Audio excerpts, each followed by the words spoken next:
It is the week of the draft, and we are here with our final mock draft on today's show. We're looking at who's going to go in the top 10 and the top 25 on draft day.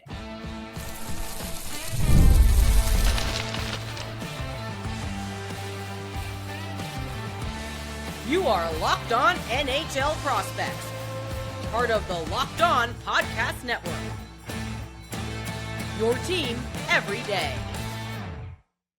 Before we dive into this episode in this mock draft, which is extensive, 50 picks over 2 episodes, I do have to preface this entire thing by basically saying never in the history of this podcast has an episode aged so poorly, like milk, in just a 24-hour time span.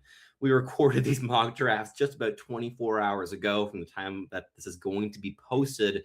And let's just say a lot of trades have happened. We've seen the 4th overall pick be traded in the craziest trade I've seen in ages to the Buffalo Sabres in that Bowen Byram deal. And it was plus basically to on top of the 4th overall pick for Byram. We've seen the 9th overall pick being sent from Ottawa to the San Jose Sharks in that Victor Eklund deal. All of these things massively shift how this draft is going to happen and also how he would have approached this mock draft. Now our expectation is to see a guy like Ivar Stenberg go at 2. We're thinking maybe Malhotra is going to go at number 3 to Vancouver, and at number 4, Buffalo, if they even hang on to the pick at this stage, who even knows what's going to happen? Right defense, maybe Chase Reed ends up in Buffalo. A lot of things are going to change. That being said, please, I hope that you can extend us a little bit of grace in just how poorly perhaps this mock draft aged. And as well, for next year, we're definitely going to wait until the day before the draft or the day of the draft for our final mock draft, because exactly this. Things happen, wild things occur, and they certainly did this year. So that is the preface. Of course, some of these picks, some of the discussions that we're having have aged completely already in just a day's time.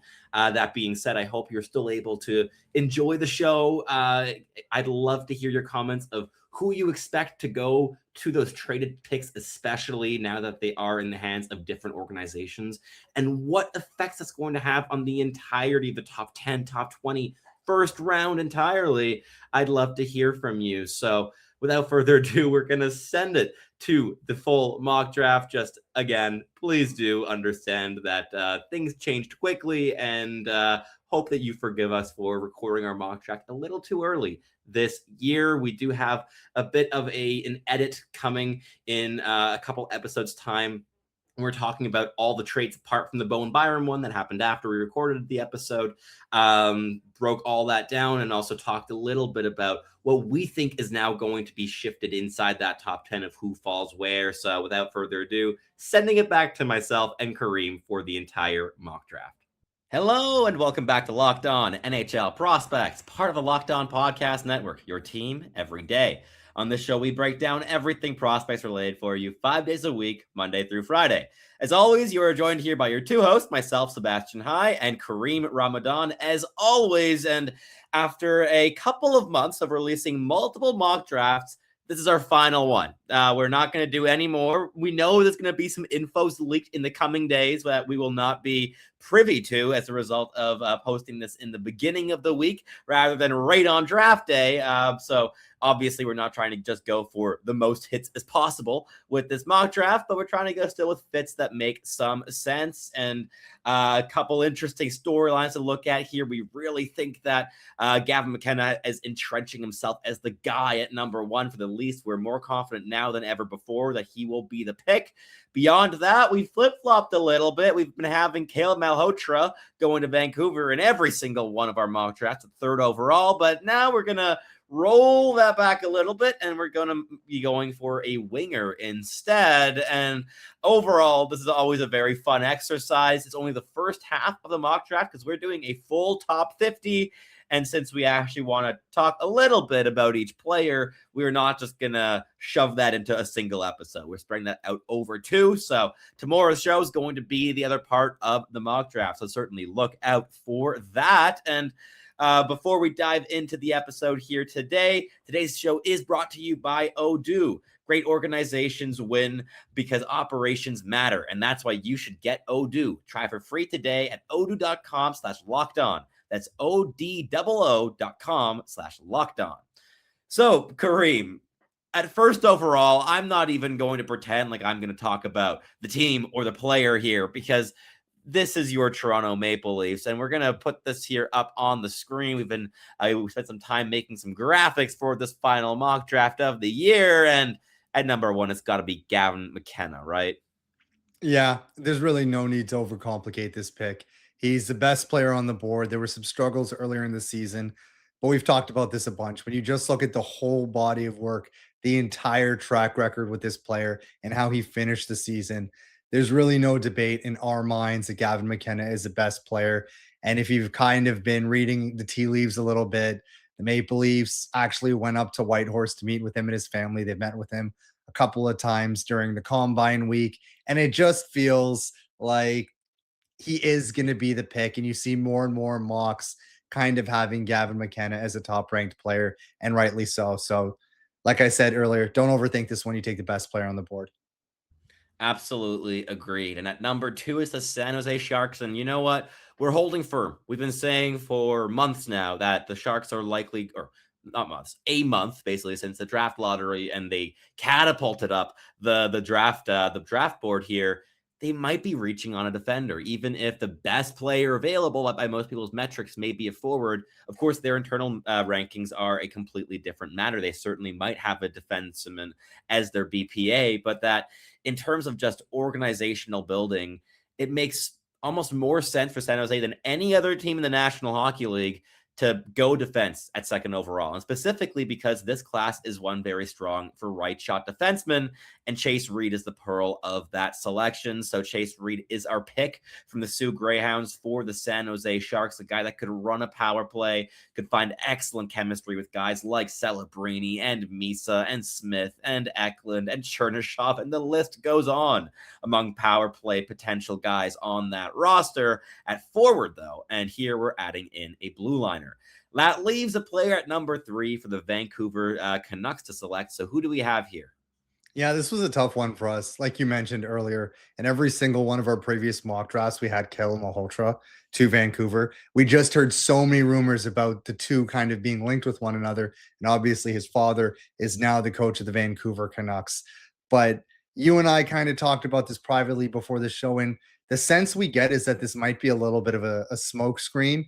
And much like the Toronto Maple Leafs, Vancouver can't really afford to be choosy here. They have needs at a lot of different positions. And so, with that in mind, I think the gut feel for both you and I is just Vancouver has to take the best player on the board. And that is Ivar Stenberg, a guy who combines elite skill with elite will and some of the most mature habits inside of contact and playing away from the puck in the draft. Even though we agree McKenna is likely the best player from this draft in the years to come, I think in terms of what we think is going to be the most polished NHL ready player next year, that very much is Ivar Stenberg. 100% agreed. And at fourth overall, that will leave the Chicago Blackhawks to go dipping right back into the center pool that they've been eyeing for years now already with their top first round picks. Of course, you already had Connor Bedard, you had Anton Frondell last season, but he's mostly been playing wing over in Sweden. And here we have them going with Caleb Malhotra from the Brantford Bulldogs, a player that we believe this organization is very, very high on and thinks of in very high regard, and a guy that, if available, could certainly help that organization feel like they have all the players slotting in the correct position. There would no longer be a massive pressure on Bedard to stay a center long term. Anton Frondell as well could have some positional flexibility there between those three players that could all play center roles inside a top six. You kind of find what works. Of course, you also have guys like Frank Nazar and Oliver Moore who have extensive experience playing at center. Basically, there you're just collecting a group of forwards that are versatile, can play both center and wing, and you figure out who fits where long term. But Caleb Malhotra would be your one slam dunk natural top six center to build around. Then at fifth overall, the New York Rangers would have a variety of options here, but we think that the defensive pool would be a little bit too appealing to pass on. Who is our top candidate here? Yeah, we have Keen Verhoff from the University of North Dakota. As most of our audience knows, he started the season as a number two guy behind Gavin McKenna. And as the season's progressed, there has been a little bit of a souring on his game. And I think maybe the pendulum swung a little bit too far in the other direction. Because if you talk to NHL scouts and talent evaluators, it's very clear that the opinion and the projection of Keen Verhoff is still among the very best in his class.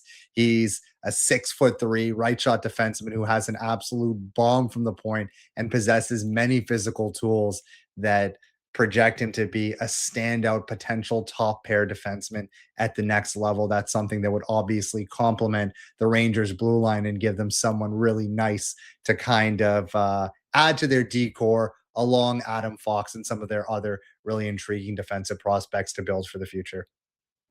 And that would leave the Calgary Flames at 6th overall with Carson Carls still on the board. I know he's your second overall ranked prospect in this year's draft class. And Calgary could really use a player of this profile, a dominant 200-foot two-way defenseman, a guy that showed down the stretch that he can activate with real dynamism in the offensive zone. He can absolutely create off the rush and spark excellent, really quick breakouts from his own end while being physical and just a pain to play against defensively. That is the ideal profile to pair with a guy like Zane Parekh as your potential top pairing for years to come. We love that fit, and we have all year long. Flames fans, I think that this would be an absolute home run for you guys. At number 7, the Seattle Kraken never selected a D. We mention this every single time we're doing a mock draft in the first round because, again, they've never picked a defenseman in the top 32 in their short history, but we have that changing this year with Albert Schmeetz because if he's available, I think he'd be a very, very attractive option for that organization. Absolutely. You know, we really thought long and hard about this pick. There's a bunch of different directions that Seattle could go to, but we just felt given their history and their need on the blue line, they really had to take advantage of the depth and quality of defensemen in this year's draft. And the reason we ultimately settled on Albert Schmeetz going to Seattle is obviously the last few seasons haven't gone the way they wanted it to. And there is a little bit of pressure in the organization to make the playoffs and make them soon. And Albert Schmeetz is a guy who, while he may not make or play in the NHL next year, I think both of us think that he's more NHL ready. And if he's not ready next year, it shouldn't be too long before he is in the NHL and actually helping out that Seattle blue line. 100%. And then to wrap up this first segment, to the Winnipeg Jets, we've got Vigo Bjork, the high skill, high motor, undersized center who wins draws, was out there on the ice for the most important games of the season. And I mean, obviously was finishing off that gold medal game in the World Juniors, taking all the final draws. And in the playoffs as well for Jurgen in the SHL, one of the top 4, top 5 leagues in the world, was playing 22 minutes a night late on in the season when the games mattered most. This guy is reliable. He is skilled. He is a very, very exciting prospect with really high end, both IQ, playmaking ability, vision, defensive intensity, buy-in. He's not going to leave you wanting or lacking anything really when he's on the ice. And I think Winnipeg could certainly use a center of his makeup.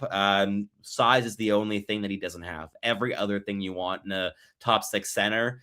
Yeah, I mean, Vigo Bjork has it in spades, but we'll keep going with the mock draft in the next segment. First, we have a quick message here from our sponsors at Locked On NHL Prospects.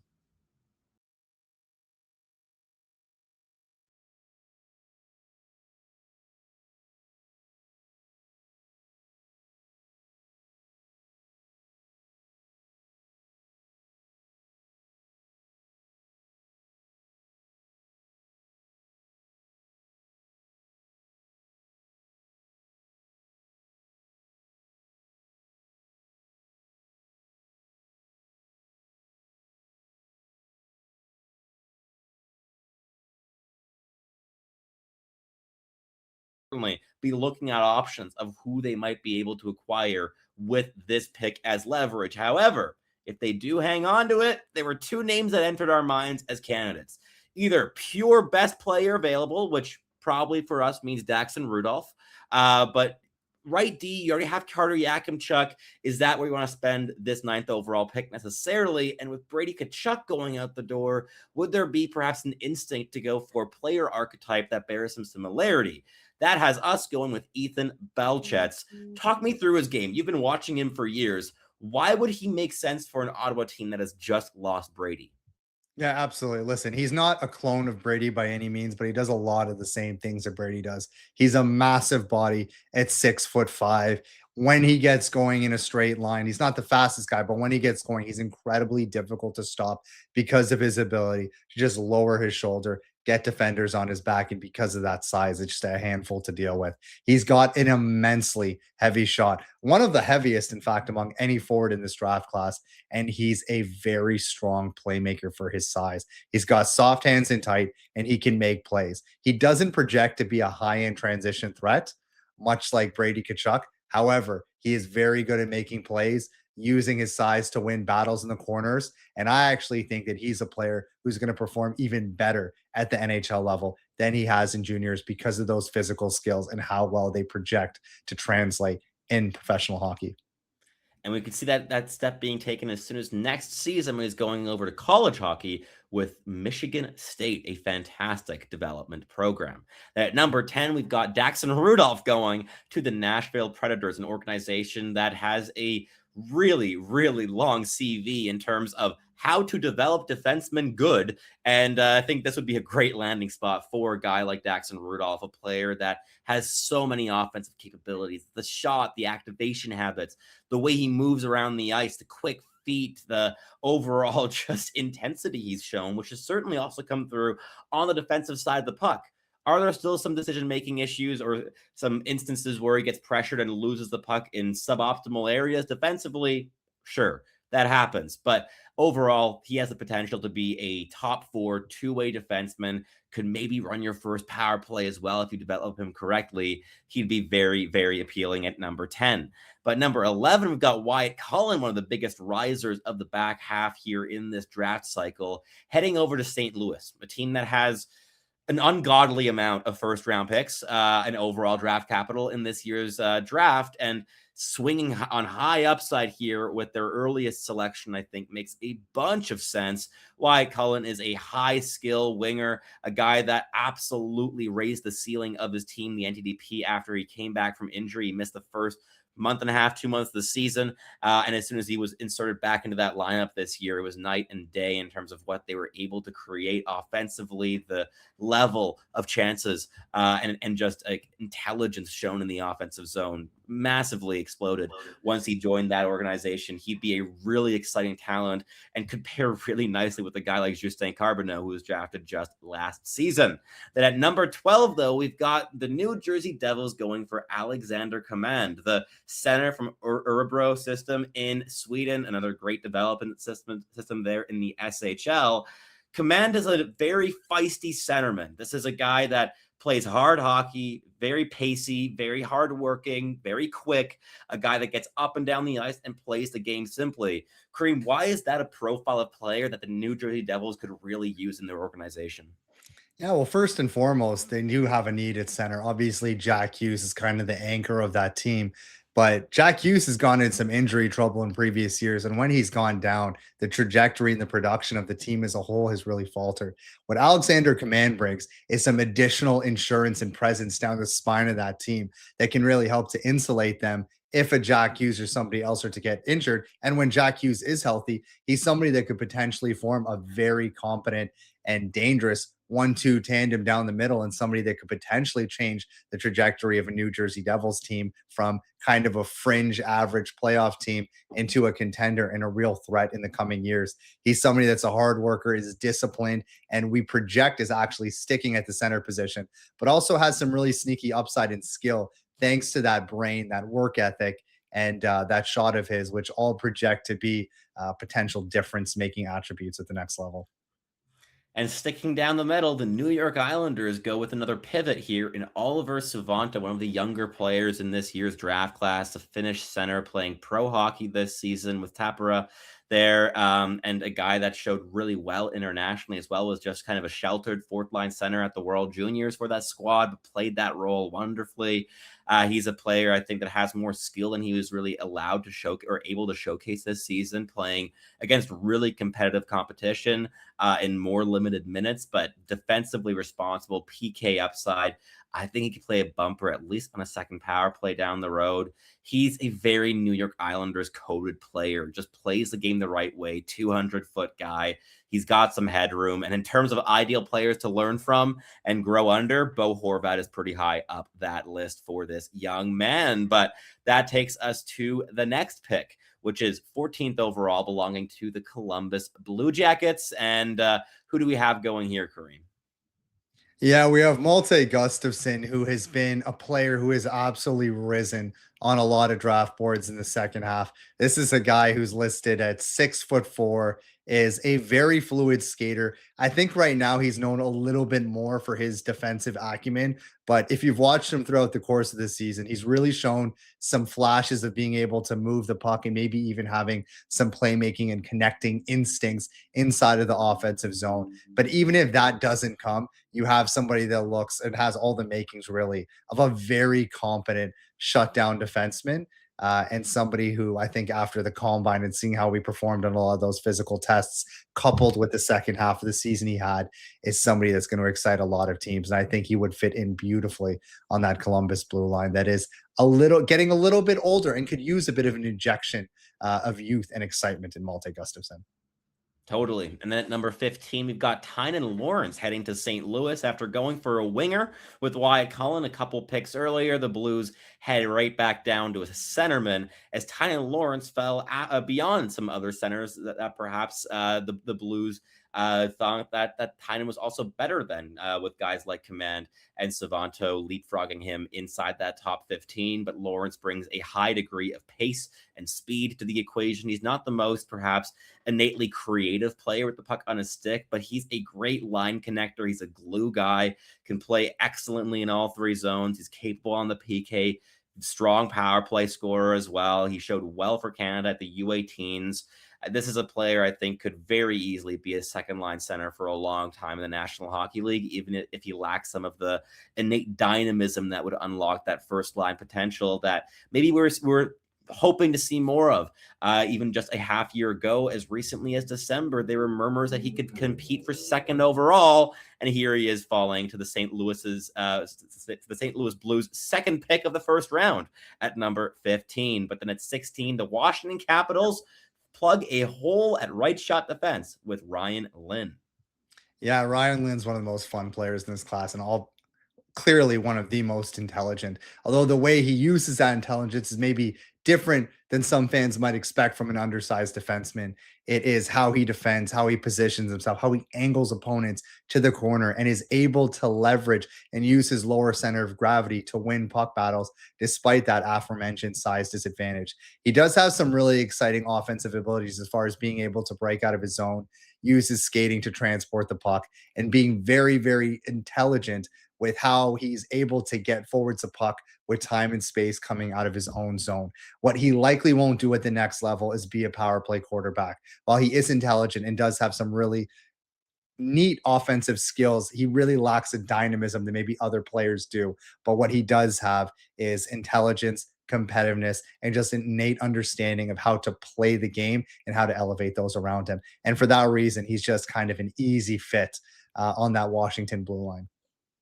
Totally. And then at number 17, and the last one for the second segment, we've got Ilya Morozov heading over to the Los Angeles Kings, an organization that is starred for centers, especially now after the retirement of Andrei Kopitar. Ilya Morozov is a really easy projection to see in a middle six capacity in the National Hockey League. Best case, you're talking a Pavel Zacha. Worst case, maybe Michael McCarron or comparable bottom six, big body that crashes the net and does a lot of the dirty work. He's a guy, though, that I think has some defensive upside. Not the best skater in the world, but a play that gets to the dangerous areas, has a good shot. There's some real weight behind his release.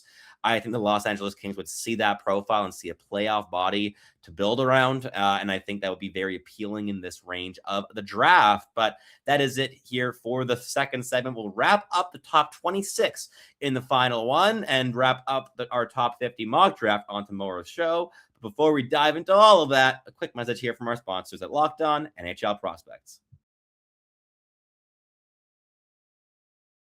Running a business should not feel like you're trying to connect a bunch of systems that were never ever designed to work together. One app for accounting, another one for sales, and another one for inventory yet. And somehow none of them can talk to each other.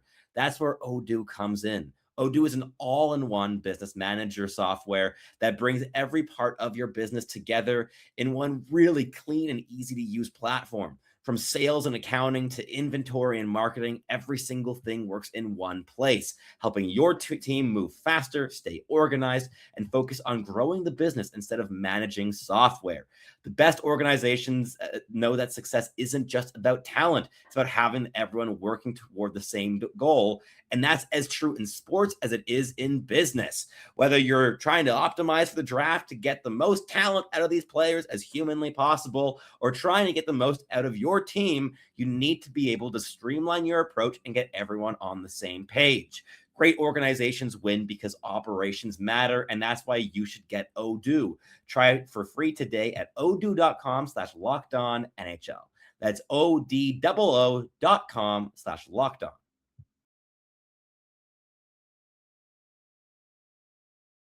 All right, we have about 8 more players left here for this first half of our final mock draft, and we're going to dive right back into this as we have the Washington Capitals being the team that they typically are on draft day, and that is the team that will swing on high-end skill and high-end CHL scoring, and you know who fits that bill?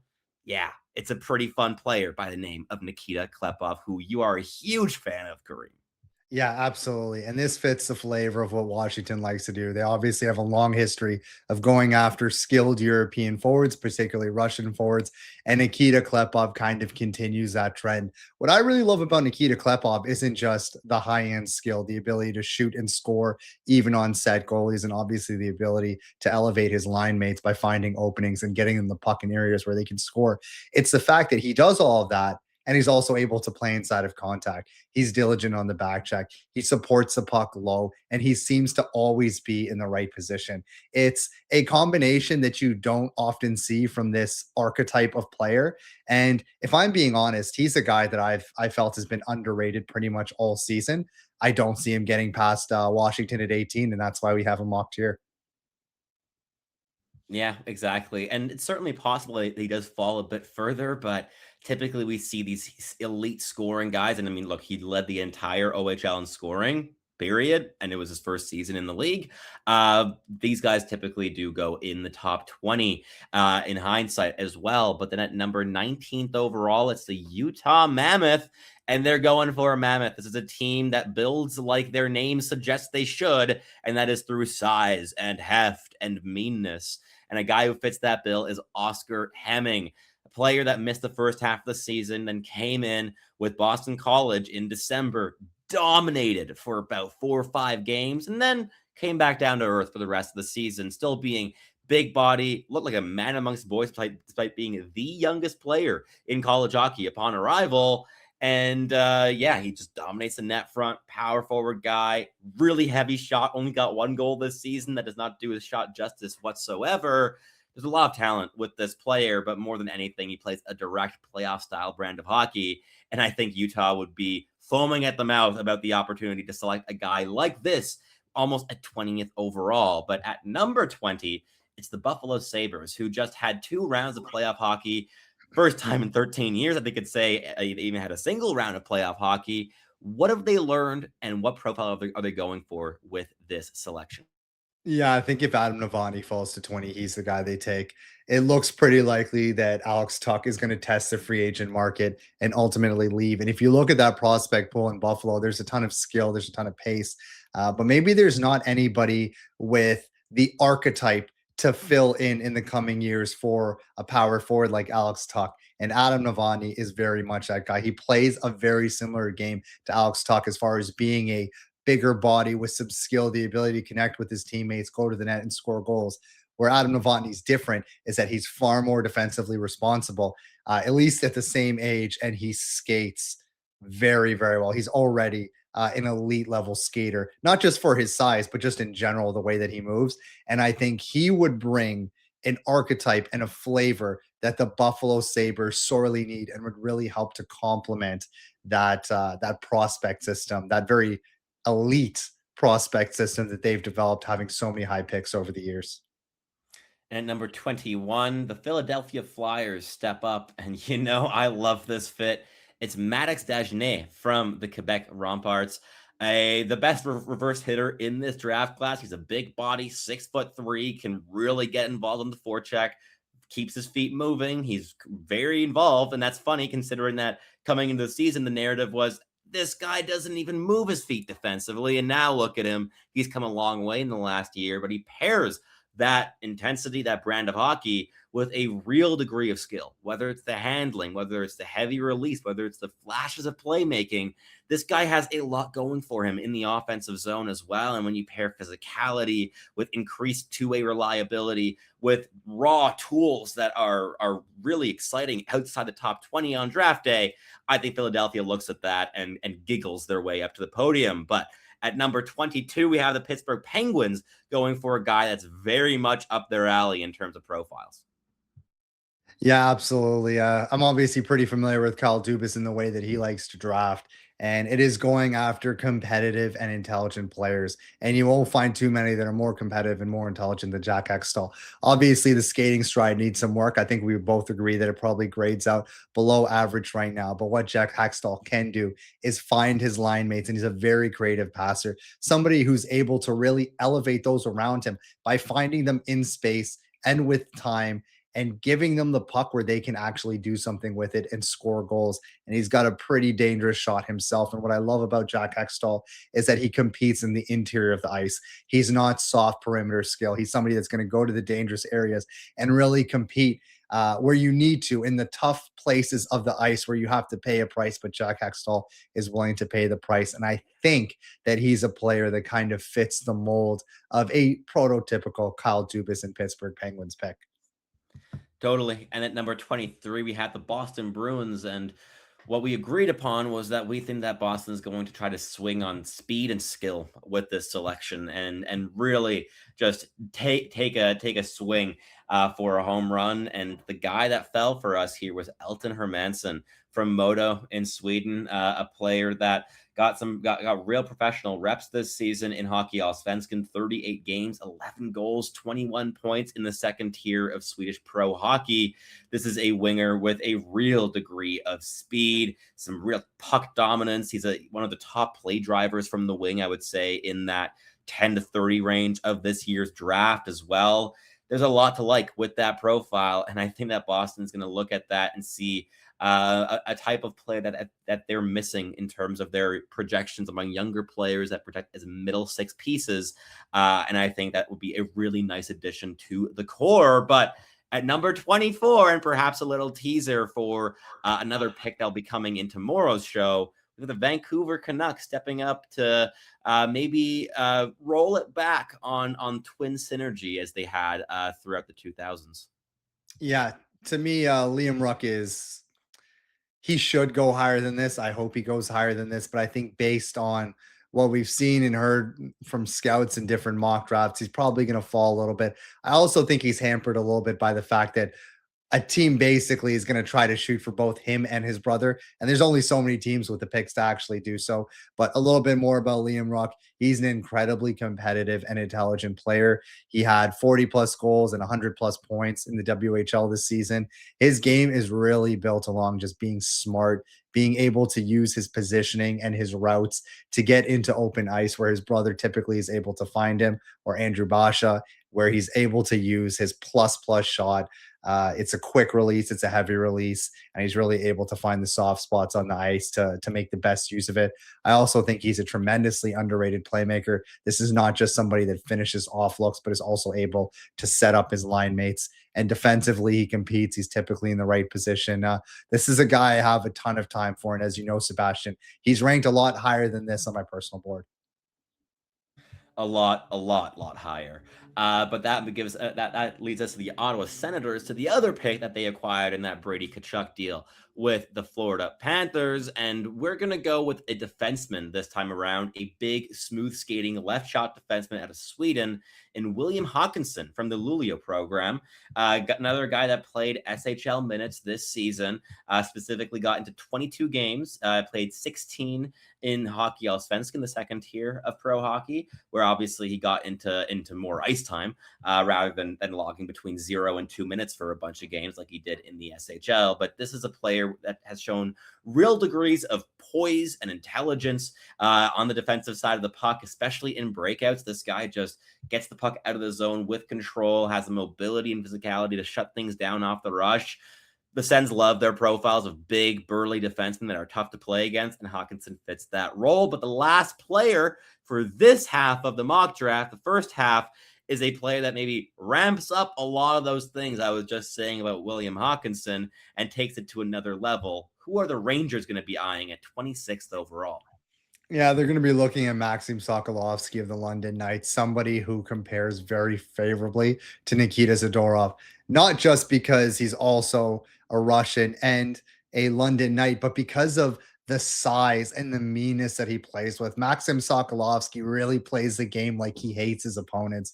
He is a beautiful skater for his size. He's able to use that mobility and athleticism to close distances quickly. And what I love about him is that when he does close distance, he doesn't just try to play stick on puck or bump the guy. He's trying to finish checks and finish checks hard.